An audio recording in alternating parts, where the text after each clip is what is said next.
मेरे प्रिय, आज का यह संदेश श्री नीम करोली बाबा महाराज जी की तरफ से आपके पास आपके मोबाइल स्क्रीन पर आया है और इसीलिए यह संदेश आज आपको प्राप्त हुआ है। मेरे प्रिय, श्री नीम करोली बाबा महाराज जी कहते हैं कि मैं अपने भक्त से सिर्फ और सिर्फ अपने संदेश के माध्यम से ही जुड़ता हूँ और अपने भक्त को, अपने प्रिय को, अपने बच्चे को अपने आप से मैं स्वयं से जोड़ लेता हूँ और संदेश ही एक जरिया है मेरे लिए कि मैं अपने हर भक्त तक पहुँच जाता हूँ।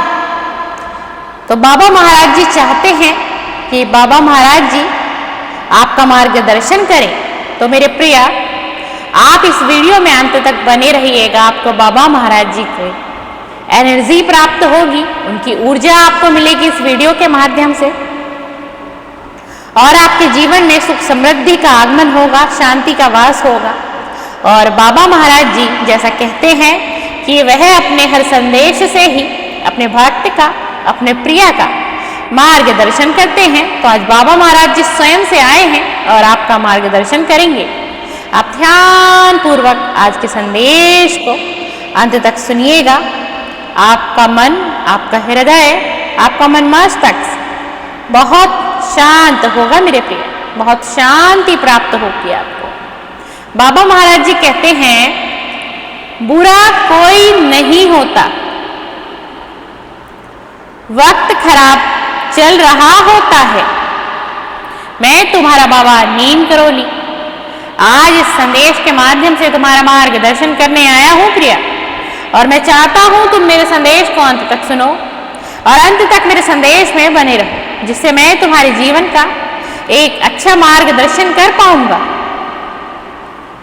हमारे जीवन में ऐसे कई क्षण आते हैं जब हम किसी व्यक्ति के व्यवहार या कर्मों से आहत होते हैं और तत्काल उसे बुरा इंसान करार दे देते हैं।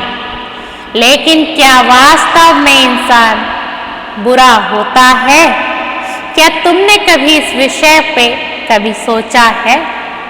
कभी अपने मन की स्थिरता को इस विषय पे लेकर आए हो तुम प्रिय?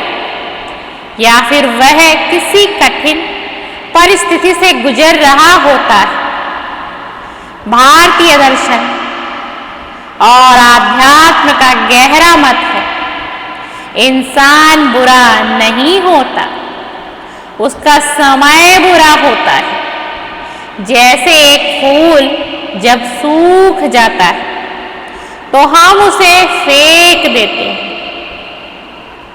लेकिन कभी वही फूल किसी की पूजा में काम आया था? क्या यही नियम किसी इंसान पर भी लागू होता है मेरे प्रिया? इस बात को बड़ी गंभीरता से तुम सोचना, तुम्हें इसका बहुत प्यारा जवाब मिलेगा हृदय से। कल तक जो प्रिय था आज नजर में भी नहीं सुहाता। आखिरकार ऐसा क्यों होता है? याद रखने वाली बात है, वक्त की लय में कोई फिसल गया तो उसके भीतर छिपी अच्छाइयां धुंधला गई, लेकिन समाप्त नहीं हुई।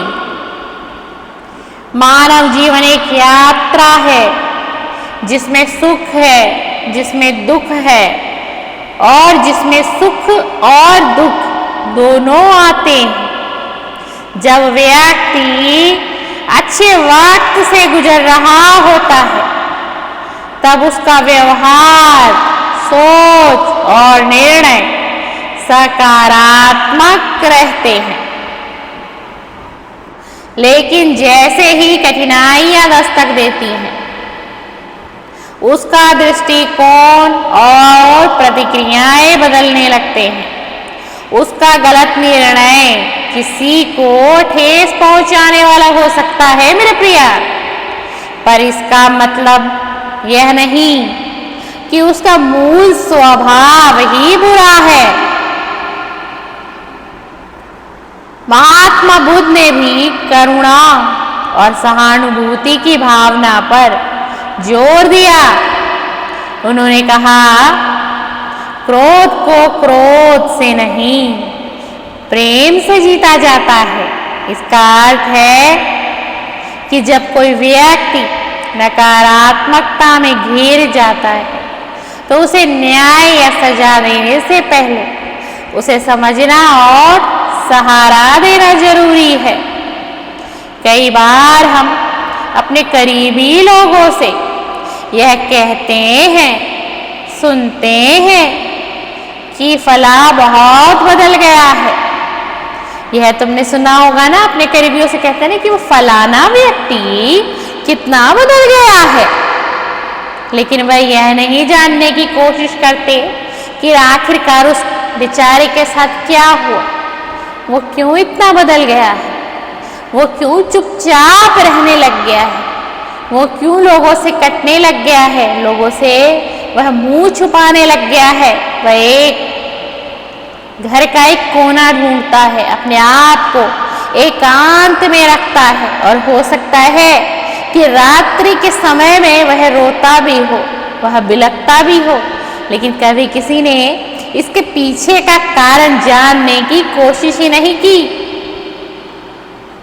अक्सर जीवन में आया कोई बड़ा मोड़ हो सकता है, जैसे आर्थिक संकट, पारिवारिक तनाव या मानसिक दबाव, या फिर उसके हृदय में कोई ऐसी बात उसके मन मस्तिष्क को परेशान कर रही है जिसे वह पाना चाहता हो, लेकिन वह चाहकर भी व्यक्ति उस व्यक्ति को या किसी चीज को, किसी वस्तु को नहीं पा रहा हो। उसके दिल की वो ख्वाहिश हो, उसके दिल की वो तमन्ना हो, उसकी हृदय की वो पीड़ा हो, उसकी वो व्याकुलता हो, लेकिन उसे ऐसा लगने लग गया कि यदि मैं अपने हृदय के ये हालात, अपने दिल के ये प्रश्न किसी को बता दूंगा तो न जाने कोई मेरा सम्मान करेगा भी या नहीं।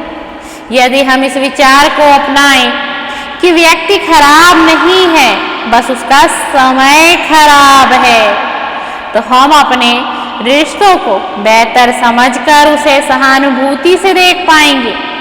इससे रिश्तों में टूटन नहीं बल्कि मजबूती आएगी।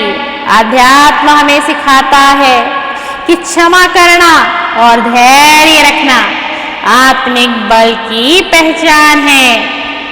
आज तो मैं एक बात बताता हूँ, जो व्यक्ति किसी को क्षमा कर देता है ना, तो उसके अंदर आत्मिक बल होता है, उस व्यक्ति की सर्वश्रेष्ठ पहचान है, उसकी गुणवत्ता है। जब हम दूसरों की गलतियों को समय की उपज मानते हैं प्रिया, तो हमें उसके प्रति क्रोध नहीं बल्कि दया आती है। यही दया प्रेम का रूप ले लेती है और उस व्यक्ति के बारे में हमारी सोच सकारात्मक हो जाती है प्रिया। वापस उसकी सच्चाई की और हमारी सोच मुड़ जाती है। मैं तुम्हारा बाबा नीम करोली, इसलिए तुम्हारे पास आया हूं तुमसे कुछ क्षण की बातें करने के लिए और यह संदेश तुम तक पहुंचाने के लिए मेरे प्रिय। और मेरा यह संदेश तुम्हें खुद ब खुद ढूंढ लेगा और तुम तक पहुंच जाएगा मेरे प्रिय। यही अध्यात्म का मार्ग है, यही मानवता की सच्ची पहचान है। यही एक आम कहावत है जो बताती है कि मनुष्य खराब नहीं होता बल्कि अवसर खराब होता है। इसका मतलब है कि जब किसी व्यक्ति के जीवन में कठिनाइयां या बुरे दौर आते हैं तो उसे बासी फूल की तरह फेंक नहीं देना है, उसे फिर से तरोताजा बनने का अवसर देना चाहिए तुम्हें। यही तुम्हारा धर्म होना चाहिए और यही हर व्यक्ति का धर्म और कर्म होना चाहिए। मैं तुम्हारा बाबा नीम करोली तुम्हें कुछ यही चंद बातें समझाने आया था मेरे प्रिया, और मुझे उम्मीद है तुम इन बातों को समझोगे और अपने जीवन में उतारोगे और तुम इसी प्रकार से हर व्यक्ति को समझोगे, उसके दिल की पीड़ा को जानोगे, उसके मन के हालात को जानोगे और तुम उसका सहारा बनोगे। तुम उसके दुख को दूर कर दोगे, तुम उसके दर्द को समझोगे और उसके कंधे पर तुम स्वयं से अपना हाथ रख दोगे। तुम परमात्मा की संतान हो, तुम ईश्वर की संतान हो और तुम्हारे अंदर कुछ दैवीय गुण परमात्मा ने दिए हैं, तभी तुम किसी की हृदय की पीड़ा को, किसी की व्याकुलता को भाप लेते हो मेरे प्रिय। मैं तुम्हारा बाबा नीम करोली हमेशा तुम्हारा साथ दूंगा। तुम पर मेरी कृपा, श्री हनुमान जी की कृपा सदैव रहेगी मेरे प्रिय।